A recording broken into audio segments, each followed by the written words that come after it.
Hello and welcome to Control Alt Marketing. I'm your host Meeta Mandavkar. My guest today is Rapti Gupta, co-founder and CMO of Bugasura and also the co-founder for HSR Founders Club. Now Rapti is a marketing leader with an atypical career path. I say atypical because she started her career as a journalist and later moved into startups as she tried to make the best use of the content skills that she learned during her time in journalism. And the rest is history. From managing content to becoming a CMO and co-founder, she's done it all. If you're curious how someone with the love for words made it to the C-suite, this is the episode to listen to. So, let's dive into part 1 of Rapti's story. Thanks, Meeta, for having me on the podcast. I'm also super excited for your podcast journey. I hope this becomes one of those podcasts that goes into the history of podcasting, I hope.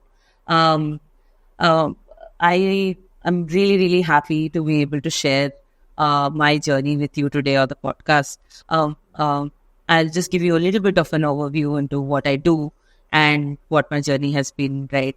So I have about 12 years of experience in marketing and essentially 12 years of experience in my entire career. But I didn't really get into marketing right from the start. So I started off as an internet journalist at International Business Times.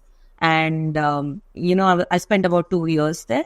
And, every day I was editing and writing 300-word articles or 300 to 500-word articles and also editing another 3 of them, right?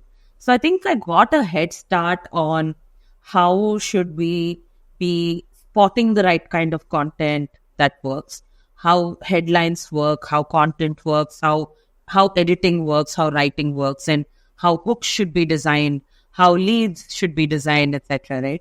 And at that time, I had a great mentor at International Business Time, Miss Bharti.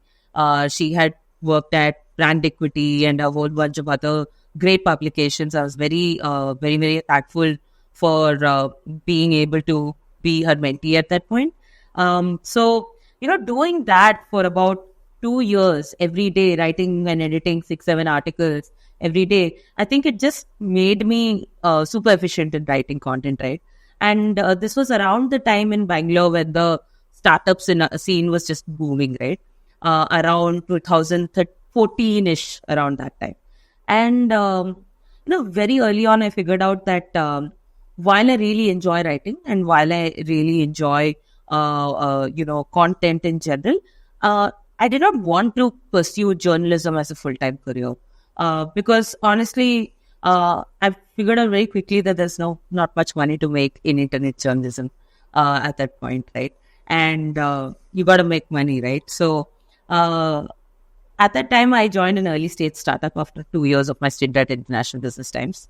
I joined the startup called Affinity, which was a social media startup. This was like a passion-based network for people to come and consume content and share content and make friends. I was there for about 2 years, where what I did over there was essentially populate the channels with different types of content, drive users to the platform. So, and that's where I learned this whole social media parts and the community parts, which I'm still very bullish about, and we'll talk more about communities later on in the podcast. But essentially, this is where I learned how to engage with your content or how to get users to engage with your content, right? So 2 years into the startup scene and, one fine day, our CEO comes and tells us, hey, we've run out of money and we're going to shut down. You probably have like 15 days time or something and, we'll support you and all of that. But, having such a setback very early on in my career, I don't remember being afraid at that time. I somehow felt that it's okay, we'll find another job. This is just another job. There's bigger fish to fry. I don't think I was ever very afraid about losing my job or losing my career at that point. Because I still knew that I learned something on this job. And what I'm going to do next is just going to compound what I've already learned from here. So having taken that experience, I started, interviewing at different places. And for a very short and brief period of time, I joined this big company. I won't name the company on the podcast, but I joined this company, and there I joined as a product content marketer over there. So what my job essentially had entailed was write email copies, write push notification copies, and write blogs, right? And um, the way we were being assessed, or our performance was being assessed, was for the number of words that we are churning out on a week over week basis. And I was like, what, how? That was one of the criteria, although there was other criteria, like how much open rate was your emailers getting, how much open rate was your subject line getting, which I thought was fair. But the number of words just did not make any sense to me. And I spent just 3 months there, only 3 months. And it wasn't fun at all for me. And when I went to my manager and I told him, hey, this is not working out and this is not what I want to do, he was like, oh man, we really wanted to work a little longer with you. We see a lot of potential in you. But, somehow I knew that this is not what I was interested in, and this is not what I wanted to do, right? I wanted to use the skills that I had learned during my journalism time, during my time at FMT, and use them to bring in some sort of impact in a company. So for newbies who are watching this, if you're worrying about, let's say you got laid off, or let's say you're still wondering what direction should your career take. I think it's very important to understand what really excites you in the beginning, and so that you can put in your 100% to it, and then refine from there on. So that's when I also interviewed at Instamojo, and that has been my longest career stint. I was at Instamojo for about 5.5 years, and I started off as a content writer there. And initially, I think there was some sort of a what do you say, like some sort of a hesitation or doubt on how will this content work? How do you make fintech fun, right? Like, how do you make B2B fun, right? That's something that that we are still talking about. Like, it's been done and dusted so many times, but I still see people talking about how B2B is boring, fintech is boring, and all of that is boring, right?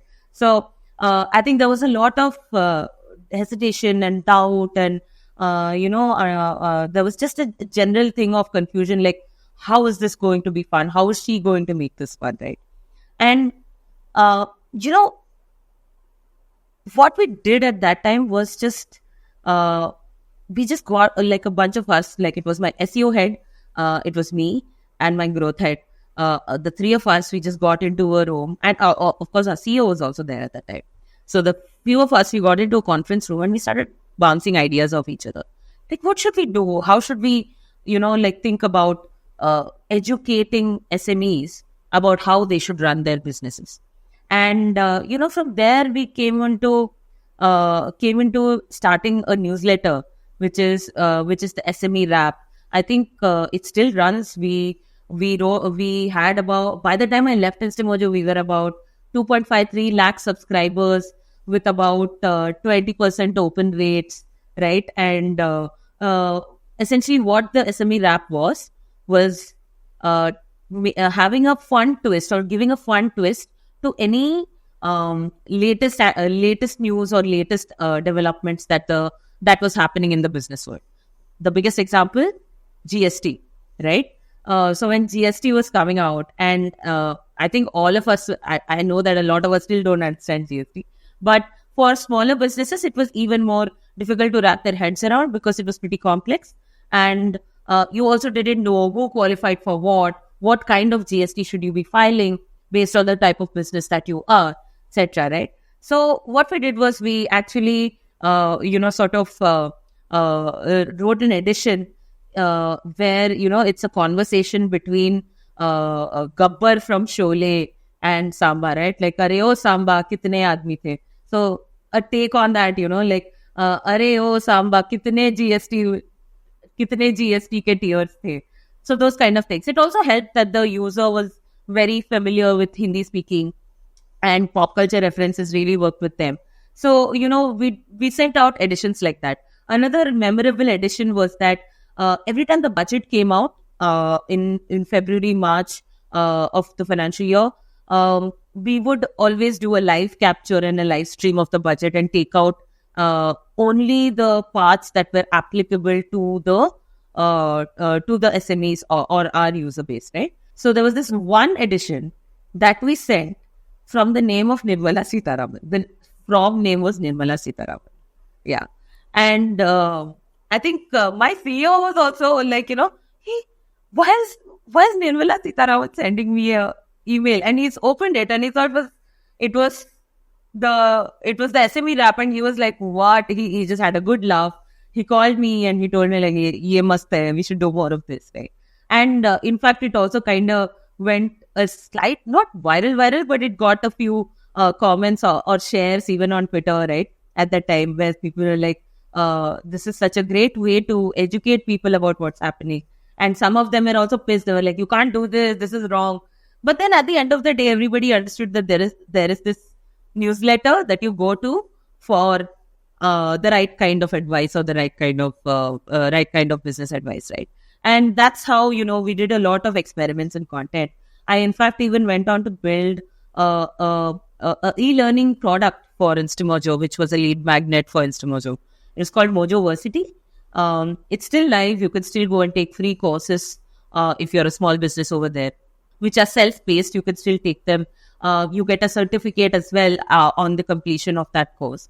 So borrowing from that example of GST, we figured out that since we are not experts at GST, and this is definitely a problem, how do we educate the masses and also build that trust for the customers to make a buying decision from Instamojo? So we decided that, hey, why don't we partner up with the biggest leader in taxation in India, which was ClearTax at that point, right? So we partnered up with ClearTax and we created a course we created a course on GST, and it broke down each and everything. And I think in 1 hour you could complete a GST course as well, because it was that well crystallized by the ClearTax team as well. So that became a lead magnet. That also became a very big brand and thought leadership channel for us. In fact, it also became a very big lead channel for us, right? So a lot of people would complete courses, and they would, even now if you go to LinkedIn and search for Mojoversity, you will see a whole bunch of people sharing their certificates of how they've completed courses on Mojoversity, right? Similarly, we also worked with HubSpot to bring out an email marketing course, right? So initially, when I was talking to HubSpot about this, HubSpot was trying to break into India at that time and wanted to also cater to the SMB market in India. So HubSpot was very like, we already have an academy. Why would we want to, do this? We already have this. So I was like, see, we have the user base that you need. And I think that you wouldn't have to put any extra work to do this. What we can do is you have a whole bunch of articles that already talk about email marketing for small businesses. And you have a bunch of checklists and all of that. We could repurpose those and do a collaborative course. So we would share all the leads that signed up to Mojoversity would also be shared with, let's say, your HubSpot or your ClearTax or whoever we're partnering with.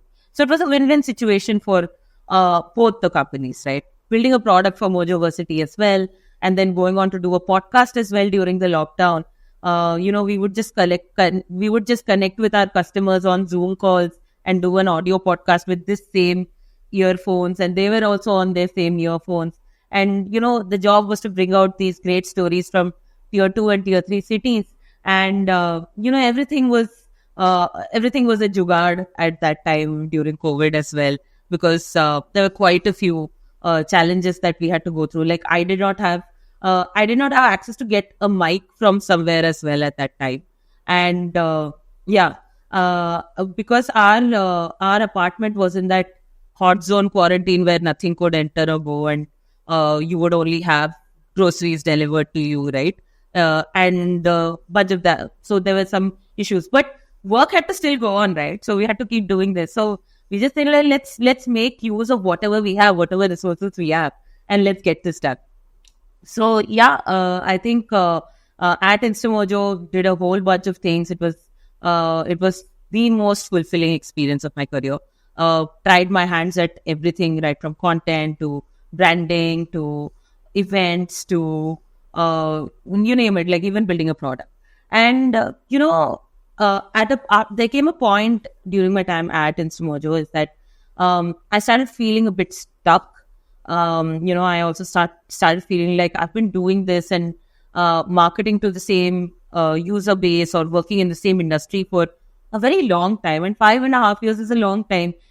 And it was also a part of it was also the peer pressure, right? Like, because a lot of them were also skipping jobs and doing really well at their jobs, right? Like, I could see that they were all moving on in 2 years, and they were all leveling up in their skill sets as well.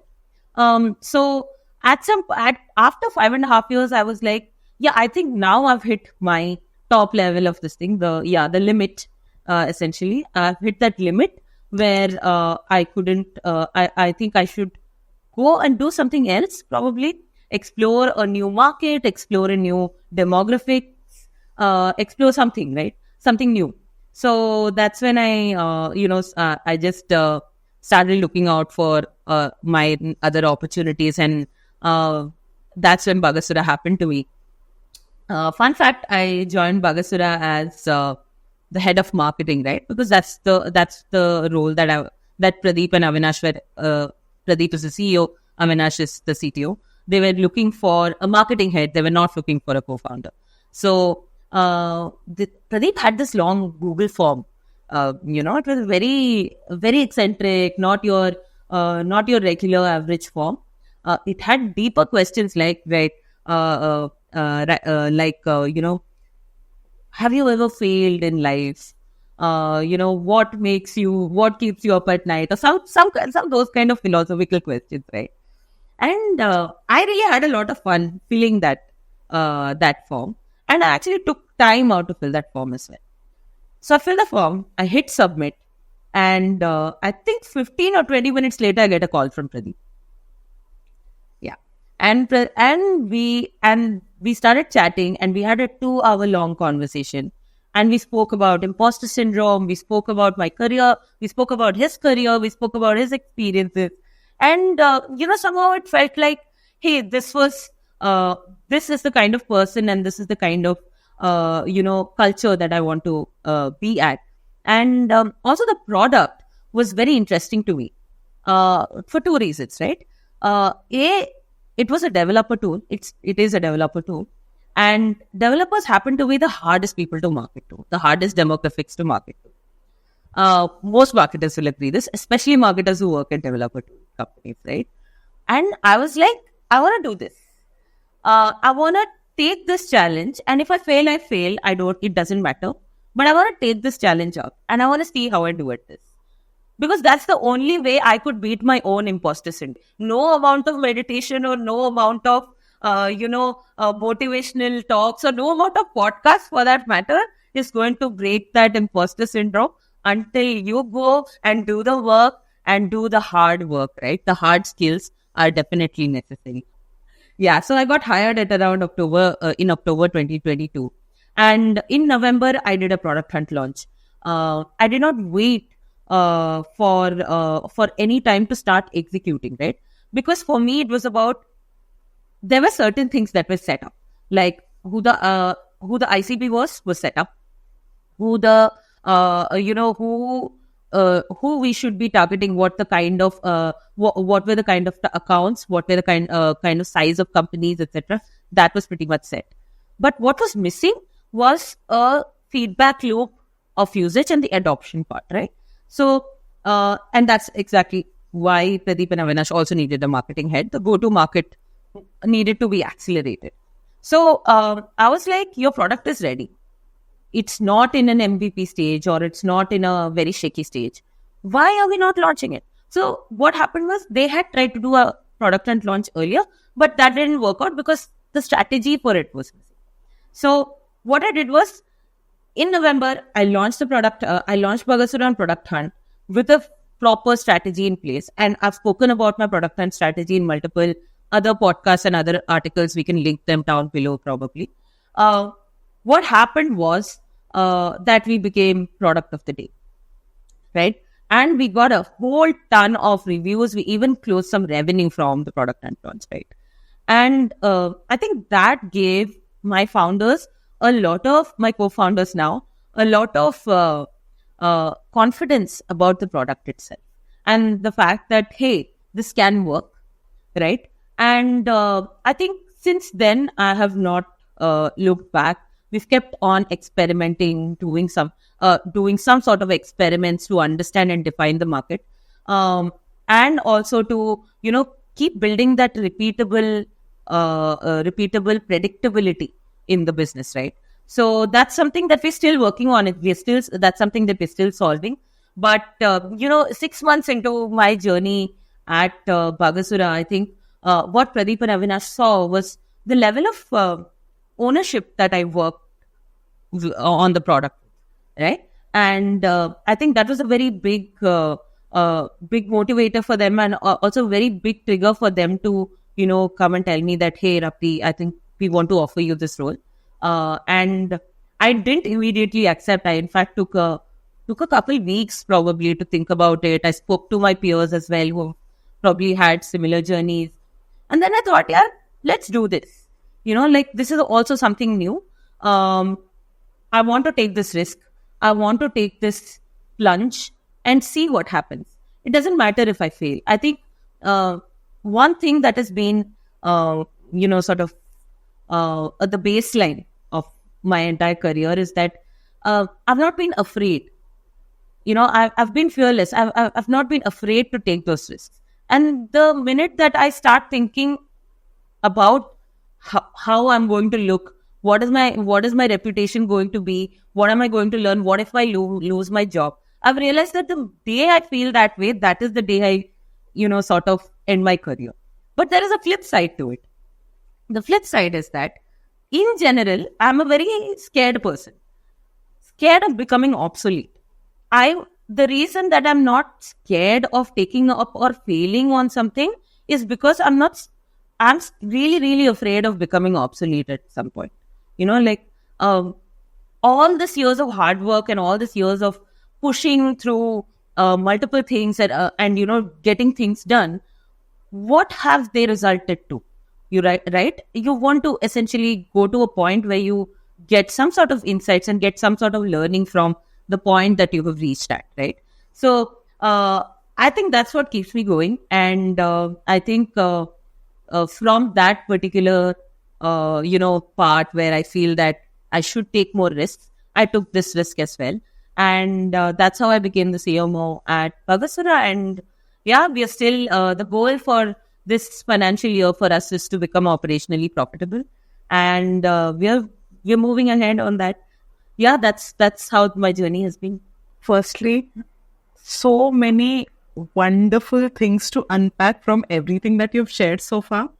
But firstly, before I get into that, I would like to congratulate you. It's always so exciting to see a marketer on the cap table being a part of a founding team. And honestly, it's inspiring. Super duper inspiring. Okay, I think one of the things that you've shared like your entire journey, and frankly, Rapti, it's quite a few twists and turns. And it's all come together really well. I think my favorite parts of everything that you've shared has been the kind of creativity that you brought to the table when it came to Instamojo stint, Yeah. A biggest stint of your career. And to actually even go and push the boundaries of creativity in an industry which is traditionally very slightly fuddy-duddy, and regulated, so to speak. I think the Nirmala Sitaraman one was the best one. I think I literally laughed. Yeah, and we did a whole bunch about that. Different but I think like that. I think that's what kept the entire team also very, very convinced about our marketing, because that worked, right? If your internal teams are not excited about your marketing, then obviously your customers are not going to be interested about your marketing, because your internal teams are the ones who are building the product and they understand the ICP as well. But yeah, it's definitely was one of the most creative journeys that I've had. Yeah.